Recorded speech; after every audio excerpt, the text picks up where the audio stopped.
ಪೂರಿ ಜಗನ್ನಾಥ ರಥಯಾತ್ರೆಯಲ್ಲಿ ಘನಘೋರ ದುರಂತ. ಕಾಲ್ತುಳಿತದಲ್ಲಿ 3 ಭಕ್ತರು ಸಾವು, 50ಕ್ಕೂ ಹೆಚ್ಚು ಮಂದಿಗೆ ಗಾಯವಾಗಿದೆ.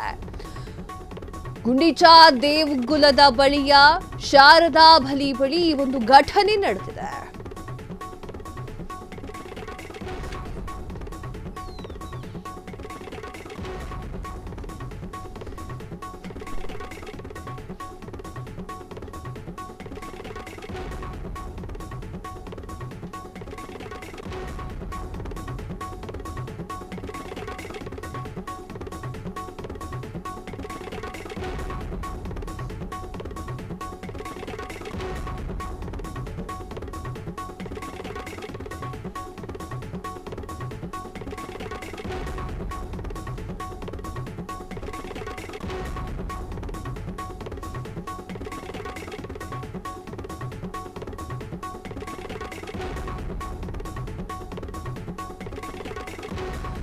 ಪೂರಿ ಜಗನ್ನಾಥ ರಥಯಾತ್ರೆಯಲ್ಲಿ ಘನಘೋರ ದುರಂತ. ಕಾಲ್ತುಳಿತದಲ್ಲಿ 3 ಭಕ್ತಾದಿಗಳು ಸಾವು, 50ಕ್ಕೂ ಹೆಚ್ಚು ಮಂದಿಗೆ ಗಾಯವಾಗಿದೆ. ಗುಂಡಿಚಾ ದೇವಾಲಯದ ಬಳಿಯ ಶಾರದಾ ಬಳಿ ಒಂದು ಘಟನೆ. ಇಂದು ಮುಂಜಾನೆ ರಥಯಾತ್ರೆಯ ವೇಳೆ ದುರ್ಘಟನೆ. ಗುಂಡಿಚಾ ದೇವಾಲಯದ ಬಳಿ ದರ್ಶನಕ್ಕಾಗಿ ಜಮಾಯಿಸಿದ್ದಂತಹ ಭಕ್ತರು ಈ ವೇಳೆ ಗದ್ದಲ ಉಂಟಾಗಿದೆ. ನೂಕುನುಗ್ಗಲಲ್ಲಿ 3 ಜನ ಬಲಿಯಾಗಿದ್ದಾರೆ. ಪ್ರಭಾತಿ ದಾಸ್, ಬಸಂತಿ ಸಾಹು ಮತ್ತು ಪ್ರೇಮಕಾಂತ ಎನ್ನುವರು 3 ಜನ ಮೃತಪಟ್ಟಿದ್ದಾರೆ. ಮರಣೋತ್ತರ ಪರೀಕ್ಷೆಗೆ ಮೃತದೇಹಗಳನ್ನ ರವಾನೆ ಮಾಡಲಾಗಿದೆ. ಸಂಬಂಧಿಕರ ಆಕ್ರಂದನ ಮುಗಿಲು ಬಿಟ್ಟಿದೆ. ವೀಕ್ಷಕರು, ಏನಾಗುತ್ತೆ ಅಂದ್ರೆ, ಸರಿಯಾದ ವ್ಯವಸ್ಥೆಗಳು ಆಗೋದಿಲ್ವೋ ಆಗ ಈ ರೀತಿಯ ಒಂದು ಕಾಲ್ತುಳಿತ ಉಂಟಾಗುತ್ತೆ. ಉದಾಹರಣೆಗೆ RCB ವಿಜಯೋತ್ಸವ, ಅದೇ ನಮ್ಮ ಕಣ್ಮುಂದೆ ಬರುವಂಥದ್ದು. ಅದೇ ರೀತಿ ಈಗ ಪೂರಿ ಜಗನ್ನಾಥ ದೇವಾಲಯದ ಬಳಿಯೂ ಕೂಡ ನಡೆದಿದೆ. ಪೂರಿ ಜಗನ್ನಾಥ ರಥಯಾತ್ರೆಯಲ್ಲಿ ಘನಘೋರ ದುರಂತ ಸಂಭವಿಸಿದೆ. ಈಗ ನಾವು ಈ ಒಂದು ವಿಚಾರವಾಗಿ ತಪ್ಪು ಯಾರದ್ದೂ ಅಂತ ಹೇಳಿ ಡಿಕ್ಲೇರ್ ಮಾಡ್ಲಿಕ್ಕೆ ಆಗೋದಿಲ್ಲ. ಯಾಕಾಗೋದಿಲ್ಲ? ಅಲ್ಲಿ ಸರಿಯಾದ ವ್ಯವಸ್ಥೆಯನ್ನ ಮಾಡಿದ್ರೆ ಈ ರೀತಿ ಆಗ್ತಾ ಇರಲಿಲ್ಲ. ಪೂರಿ ಜಗನ್ನಾಥ ರಥಯಾತ್ರೆಯಲ್ಲಿ ಏನು ಮಾಡಬೇಕಾಗಿತ್ತು? ಭಕ್ತಾದಿಗಳಿಗೆ ಸರಿಯಾದ ವ್ಯವಸ್ಥೆಯನ್ನ ಮಾಡಬೇಕಾಗಿತ್ತು.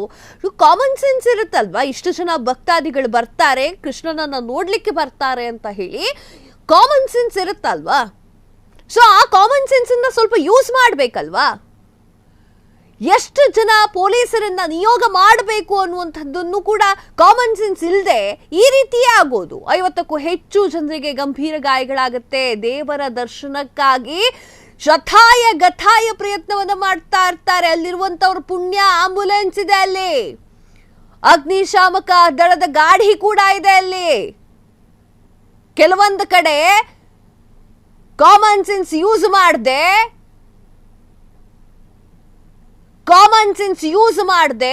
ಆಂಬುಲೆನ್ಸ್ ನಿಲ್ಸಿರೋದಿಲ್ಲ. ಅಲ್ಲಿ ಪೂರಿಲ್ ಹಾಗಾಗಿಲ್ಲ, ಆಂಬುಲೆನ್ಸ್ ಇದೆ, ಆದ್ರೂ ಕೂಡ 3 ಜನ ಸಾವನ್ನಪ್ಪಿದ್ದಾರೆ. ವೀಕ್ಷಕರೇ, ಬೇರೆ ಕಡೆಗೆ ಹೋಗ್ಬೇಕಾದ್ರೆ ಸ್ವಲ್ಪ ಯೋಚನೆ ಮಾಡಿ.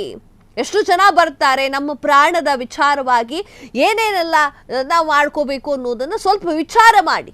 ದೇವ್ರನ್ನ ನೋಡ್ಲಿಕ್ಕೆ ಹೋದ್ರೂ ಅಡ್ಡಿಲ್ಲ, ಅಥವಾ ದೇವ್ರಂತಹ ಆಟಗಾರ ನೋಡ್ಲಿಕ್ಕೆ ಹೋದ್ರೂ ಅಡ್ಡಿಲ್ಲ. ಯೋಚನೆ ಮಾಡ್ಬೇಕು ನಾವು. ಫಸ್ಟು ಸರಿಯಾದ ವ್ಯವಸ್ಥೆ ಇದೆಯಾ, ಹೇಗೆ ಹೋಗೋದು? ಮಹಾ ದುರಂತಗಳ ನಡುವೆ ಮಹಾ ದುರಂತ ನಡೀತಾ ಇದೆ 2025 ಎನ್ನುವಂಥದ್ದು.